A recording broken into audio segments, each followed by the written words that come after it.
જેમ નાનો છોડ હોય એને આપણે જેમ વાળીએ તેમ વળે, એમ નાના બાળકો, કુમળા બાળકો, એને જેમ તમે નાનપણથી પાઠ શીખવો એ પ્રમાણે એ પાઠ શીખે. સ્કૂલ્સ અને કોલેજીસમાં તો અઘરું છે, આ બધું શીખવાડવામાં નહીં આવે, કારણ કે ત્યાં ગણપતિનો શીખવાડે તો યુ આર સેફ્રનાઇઝિંગ એજ્યુકેશન. તમે ભણતરનું ભગવીકરણ કરો છો, એટલે ગણપતિનો નહીં ચાલે, તમે સાંપ્રદાયિક બનાવો છો. હા, ગધેડાનો ચાલે, પછી મોટો થઈને કેવો થાય? એટલે મા બાપની જવાબદારી બને છે કે સંતાનોને આવી રીતે સમય આપીને સંસ્કાર આપવા.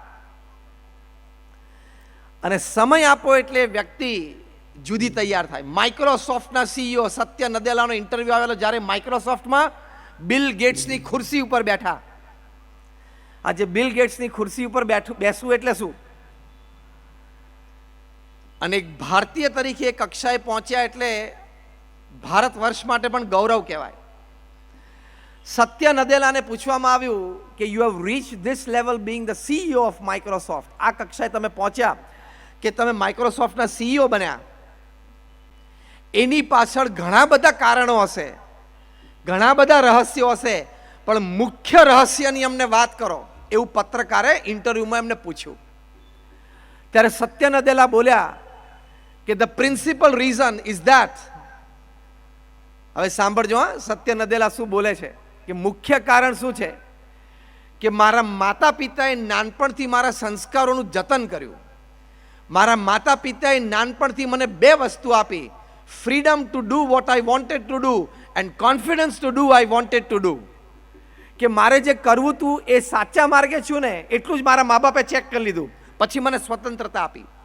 હું જે માર્ગે છું એ સાચા માર્ગે છું ને, એટલું જ મારા મા બાપે ચેક કરી લીધું, અને પછી મારામાં આત્મવિશ્વાસ પ્રેરી દીધો. એટલે કે મારા મા બાપે મને સાચા માર્ગે મૂકીને પછી મને સ્વતંત્રતા અને મને આત્મવિશ્વાસ આપ્યા. અને વિથ ધીસ ટુ વિંગ્સ, એવું બોલ્યા કે આ બે પાંખોથી હું આ કક્ષા સુધી પહોંચી શક્યો. આને કહેવાય પરિવારનું મા બાપ તરીકે, વડીલ તરીકે જતન. આવું જતન આપણે વિચારવું જોઈએ. એકવાર અમારા મંદિરમાં એક વ્યક્તિ આવ્યા સાંજના સમયે, સંધ્યા આરતી પૂર્ણ થઈ પછી, અને ત્યાં એમના નાના સંતાનને લઈને આવેલા ભેગા, એટલે હશે 13-14 વર્ષનો. પછી કે સ્વામી, મારે તમને એક વાત કરવી છે. એટલે અમારા સંત હતા, એને કહ્યું શું બોલો?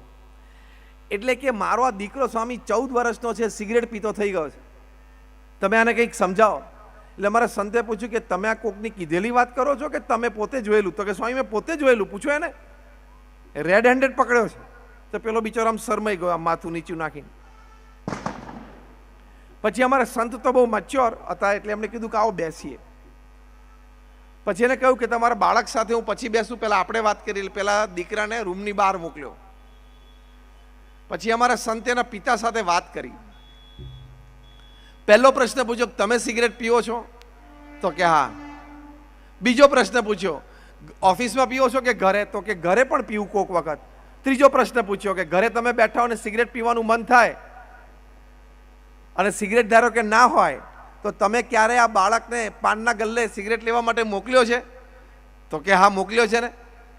અમારા સંત કે બસ ચેપ્ટર એન્ડ્સ, અહીં ચેપ્ટર પૂરું થઈ ગયું. તમને સિગરેટ પીતા જોયા, તમે એના પાનના ગલ્લે સુધી મોકલ્યો, હવે ત્રીજો મુખ્ય કાર્યક્રમ બાકી હતો એ જાતે કરી લીધો. સમય તમે આપો છો, સાથે સાથે તમારા વર્તન ઉપર પણ ઘરમાં ધ્યાન રાખવું જોઈએ, તો બાળકોને સંસ્કાર રહેશે. હાર્વર્ડ યુનિવર્સિટીનો એક સર્વે એ પણ હતો કે the first curse words that the children learn is from their parents and especially from their mothers. બાળકો પ્રથમ ગાળો બોલતા પોતાના માતા પિતા પાસેથી શીખે છે, અને એમાં પણ પોતાની માતા પાસેથી શીખે છે. આ હાર્વર્ડ યુનિવર્સિટીનો એક બીજો સર્વે છે.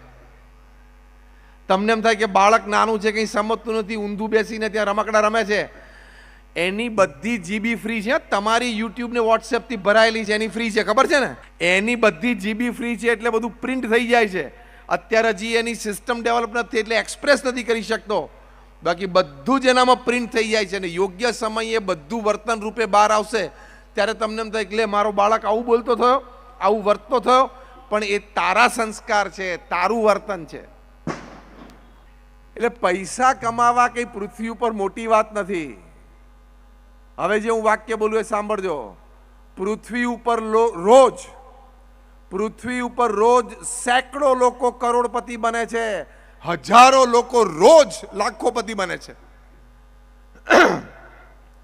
પૃથ્વી ઉપર રોજ દર 24 કલાકે સેંકડો લોકો કરોડોપતિ બને છે અને રોજ 24 કલાકમાં હજારો લોકો લાખોપતિ બને છે. પૈસા કમાવા એ કઈ મોટી વાત નથી.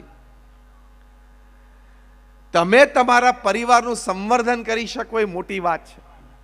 તો સમય અને વર્તન એ બંને તમારે તમારા પરિવારજનોને આપવા પડે. પ્રમુખ સ્વામી મહારાજ આટલી મોટી BAPS સંસ્થા, આજે મહંત સ્વામી મહારાજ આટલી મોટી BAPS સંસ્થા, હું જે સંસ્થામાંથી આવું છું એ BAPS સ્વામિનારાયણ સંસ્થા, તમારામાંથી ઘણા બધા અક્ષરધામ જોયું હશે. Just raise your hands if you have been to Akshardham at Delhi or Gandhinagar. તો લગભગ બધાએ હાથ ઊંચો કર્યો. એ સંસ્થામાંથી અમે સંતો આવીએ છીએ. BAPS દુનિયાની પ્રથમ 10 મોટી સંસ્થાઓમાંની એક સંસ્થા છે. BAPS સ્વામિનારાયણ સંસ્થા પાસે યુનાઇટેડ નેશન્સમાં એક સ્થાયી પરમેનન્ટ સીટ NGO તરીકે છે. આટલી મોટી સંસ્થાનું સંવર્ધન, રોજિંદુ કાર્ય એ કોઈ સામાન્ય વાત નથી. આની વચ્ચે પ્રમુખ સ્વામી મહારાજે આ સમગ્ર BAPS સંસ્થાના તમામ આશ્રિત પરિવારો અને જન સમાજને પોતાનો પરિવાર માન્યો, સમય અને સંસ્કાર આપી શક્યા. કેટલો બધો સમય પ્રમુખ સ્વામી મહારાજે વ્યક્તિગત મુલાકાતમાં આપ્યો છે, નાના બાળકો, કિશોરો, યુવાનોને આપ્યો છે. પ્રમુખ સ્વામી મહારાજ એક વખત સાઉથ આફ્રિકામાં ડર્બનમાં હતા અને ત્યાં લેનેશિયામાં હતા અને ત્યાં 2-3 યુવાનોએ આવીને વાત કરી કે સ્વામી, આપણા યુવક મંડળમાં એક યુવક નવો આવતો થયો છે, એનું નામ આ છે, એમ કરીને એમનું નામ આપ્યું, પણ એને હોરર ફિલ્મ્સ જોવાની ટેવ પડી ગઈ છે. આ બહુ પ્રેક્ટિકલ દ્રષ્ટાંત આપું છું. અને દિવસમાં 2-3 હોરર ફિલ્મ્સ જોવે છે. આ પ્રસંગો વાત કરું છું 25-30 વર્ષ પહેલાની. પ્રમુખ સ્વામી મહારાજે વાત સાંભળીને પોતાના આટલા વ્યસ્ત કાર્યક્રમોની વચ્ચે, વ્યસ્ત વિચરણની વચ્ચે પ્રમુખ સ્વામી મહારાજે એ યુવાનને બોલાવ્યો અને શાંતિથી વ્યક્તિગત એની સાથે બેઠા અને પહેલી વાત કરી કે જો મને આવી વાત જાણવામાં આવી છે, આ વાત સાચી છે?